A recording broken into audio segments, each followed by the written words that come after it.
नमस्कार, मैं आपके लिए आज एक और वीडियो लेकर के आया हूं जिसमें हम एक और महत्वपूर्ण टॉपिक पे डिस्कस करने वाले हैं और वो टॉपिक है साइबर क्राइम, साइबर फ्रॉड या जिसे हम ऑनलाइन फ्रॉड भी बोलते हैं।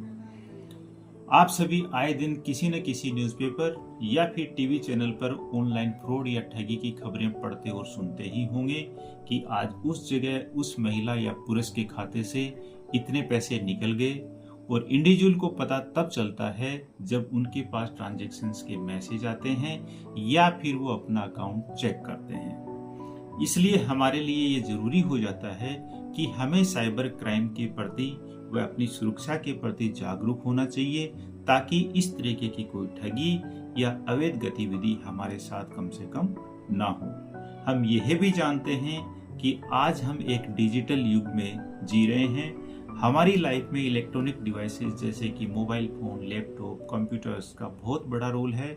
ये सभी डिवाइस इंटरनेट या नेटवर्क के द्वारा आपस में जुड़ी रहती हैं और हमारे डेली रूटीन के काम जैसे कि बैंकिंग है, शॉपिंग है, ट्रेवलिंग है और ऑफिस वर्क को हम आसानी से घर बैठे कर पाते हैं। लेकिन अगर हम इनके इस्तेमाल में कोई लापरवाही करते हैं तो इसका भारी नुकसान हमें साइबर फ्रॉड के रूप में उठाना पड़ सकता है। तो अब हम ये देखेंगे कि साइबर क्राइम होता क्या है और किन किन तरीकों से ये अपराधी या जिनको हम हैकर्स बोलते हैं हम तक कैसे पहुंचते हैं और हम इनसे कैसे बच सकते हैं, और अगर हमारे साथ फ्रॉड हो जाता है तो नेक्स्ट हमें क्या करना चाहिए। पहले हम ये जान लेते हैं कि साइबर क्राइम का मतलब क्या होता है। तो मोबाइल, लैपटॉप व कंप्यूटर या अन्य नेटवर्क डिवाइस जिसका उपयोग किसी गलत कार्य के लिए या इलीगल वे के अंदर किया जाता है तो उसे हम साइबर क्राइम कहते हैं। ये गलत कार्य या इलीगल तरीके का मतलब है कि अगर कोई व्यक्ति हमारी व्यक्तिगत जानकारी या डेटा का गलत इस्तेमाल करके हमें नुकसान पहुंचाने की कोशिश करे, जैसे कि हमारे बैंक अकाउंट की डिटेल्स की चोरी करके हमारे खाते से पैसे निकाले, हमारी पर्सनल फोटोज व आईडी का गलत इस्तेमाल करे या फिर हमारे बारे में सोशल मीडिया प्लेटफॉर्म पर गलत या भ्रामक जानकारी फैलाने का काम करे, तो ये सब साइबर क्राइम की कैटेगरी में आता है। अब हम ये देखेंगे कि एक साइबर अपराधी हम तक कैसे पहुंचता है और किन किन तरीकों से हमारी पर्सनल सूचनाओं वे डेटा को चुराने का काम करते हैं। तो ये कई तरीके के साधन होते हैं, जैसे कि फोन कॉल, टेक्स्ट मैसेज या ईमेल या फिर वीडियो कॉल के थ्रू भी आपको अप्रोच करने की कोशिश करता है। सबसे पहला आता है इसमें फोन कॉल्स। अगर कोई अनजान व्यक्ति किसी नंबर से कॉल करके आपसे कोई अपनी कॉन्फिडेंशियल सूचना जैसे कि बैंक डिटेल्स, एटीएम कार्ड की जानकारी, ओटीपी, पिन, ये सब पूछता है तो आपको बहुत ही सतर्क होना है और आपको ये जानकारी बिल्कुल भी किसी के साथ में शेयर नहीं करनी है, क्योंकि कोई भी बैंक या एजेंसी का अधिकृत व्यक्ति आपसे ये जानकारी कभी नहीं पूछता है और आपको इस तरीके के फोन कॉल्स को तुरंत कट करके और उसको ब्लॉक करना है। नेक्स्ट आता है टेक्स्ट मैसेज या ईमेल। तो टेक्स्ट मैसेज या ईमेल के द्वारा तरह तरह के मैसेज कई बार फोन पे आते रहते हैं और ये बोला जाता है कि आपका बैंक अकाउंट डीएक्टिवेट या बंद कर दिया गया है, इसे चालू करने के लिए नीचे दिए गए नंबर पर कॉल करें या फिर कोई लिंक दिया रहता है, उस लिंक पे आप क्लिक करें। कई बार लिखा रहता है कि जो आपका आधार कार्ड है ये किसी भी सुविधा से लिंक नहीं है, तो इसको लिंक करवाने के लिए नीचे दिए गए नंबर पे कॉल करें या फिर लिंक पे क्लिक करें। आपकी बिजली का बिल जमा नहीं है, बिजली कनेक्शन कटने वाला है, आपके मोबाइल नंबर को लॉटरी के लिए चुना गया है, आपके मोबाइल नंबर पर ऑनलाइन शॉपिंग के लिए डिस्काउंट या ऑफर चल रहा है, आपके नंबर पर प्री अप्रूव्ड लोन के लिए चुना गया है, तो इस तरीके के मैसेज अगर आपके पास आते हैं तो आपको मैसेज में दिए गए किसी भी नंबर पर कभी भी कॉल नहीं करना है और ना ही नीचे दिए गए लिंक पर क्लिक करना है और मैसेज को तुरंत डिलीट करना है। इस तरीके के मैसेज को कभी भी फ़ोन में भी नहीं रखना है।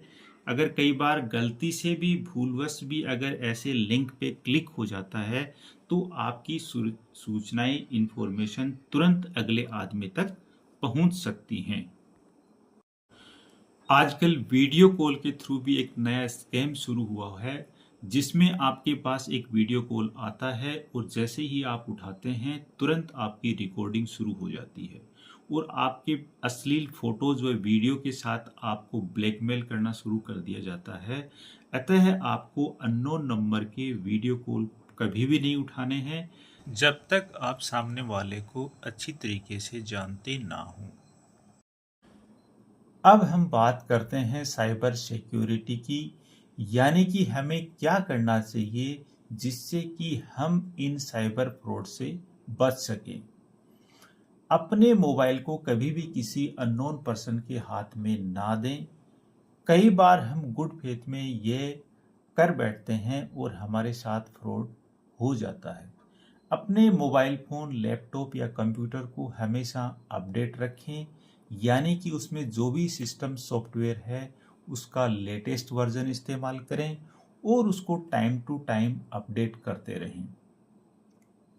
जब भी हम कोई नया ऐप इंस्टॉल करें तो उसे उस फ़ोन के प्ले स्टोर या एप्पल स्टोर से, जो भी आपके पास हो, उससे ही इंस्टॉल करें, ना कि किसी अननोन साइट पे विजिट करके।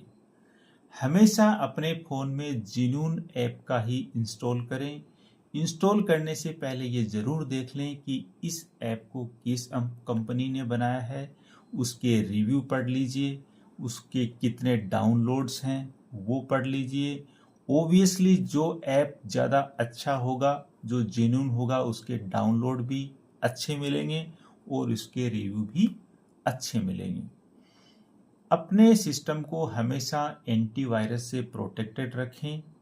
अपनी हर आईडी का पासवर्ड स्ट्रोंग रखें, उसमें स्पेशल कैरेक्टर्स डालें व रेगुलर इंटरवल पे पासवर्ड चेंज करते रहें। किसी के साथ भी अपने ओटीपी, अपने पिन व पासवर्ड को शेयर ना करें। कोई भी सस्पिशियस कॉल आपके पास आए तो उसको तुरंत कट करें व उसे ब्लॉक करने की प्रैक्टिस डालें। सोशल साइट्स जैसे कि फेसबुक वगैरह पर अपनी पर्सनल डिटेल्स जैसे कि फोटोज, कुछ अपनी पर्सनल डिटेल्स आदि को हमेशा सिक्योर रखें। अपने एटीएम कार्ड को हमेशा बहुत ही सुरक्षित रखें। जब भी आप एटीएम का इस्तेमाल करने जाएं, एटीएम मशीन के पास हमेशा अपने को सतर्क रखें। एटीएम कार्ड कभी भी किसी दूसरे आदमी के हाथ में नहीं देवें। ट्रांजैक्शन के वक्त जब पिन आप इंटर करते हैं तो हमेशा उसको छुपा करके डालें। अपने कार्ड के यूजेज को हमेशा उस बैंक के ऐप से या फिर उस ब्रांच में जाकर के कस्टमाइज करें, जैसे कि आपको उस कार्ड को कहाँ इस्तेमाल करना है, आपकी क्या प्रायोरिटीज़ हैं। जैसे कि उसमें कई ऑप्शन रहते हैं, जैसे कि ऑनलाइन का ऑप्शन है, विड्रॉल का ऑप्शन है, डोमेस्टिक का इस्तेमाल करना है या इंटरनेशनल इस्तेमाल करना है, तो अकॉर्डिंगली आप उसको सेलेक्ट कर सकते हैं ताकि अननेसेसरली आपका एटीएम कार्ड कहीं पे इस्तेमाल ना हो। हमेशा आपको अपने बैंक के कस्टमर केयर का टेलीफोन नंबर पता होना चाहिए ताकि ज़रूरत पड़ने पर आप तुरंत उस मोबाइल नंबर पे या टेलीफोन नंबर पे कांटेक्ट कर सकें और अपने कार्ड को ब्लॉक कर सकें। इसके अलावा अगर किसी परिस्थिति में आपके साथ कोई भी साइबर फ्रॉड हो जाता है तो गवर्नमेंट ऑफ इंडिया के द्वारा एक विशेष पोर्टल ओपन किया गया है। उस पोर्टल पे जाकर के आप अपनी कंप्लेन रजिस्टर कर सकते हैं और टाइम टू टाइम उसके ऊपर अपना स्टेटस भी उस कंप्लेन का चेक कर सकते हैं। इसके अलावा एक टेलीफोन नंबर भी दिया गया है जिसका नंबर है 1930 पे कॉल करके भी आप अपनी कंप्लेन को रजिस्टर करवा सकते हैं। इसी जानकारी के साथ आप सतर्क रहें, सावधान रहें। Thank you so much.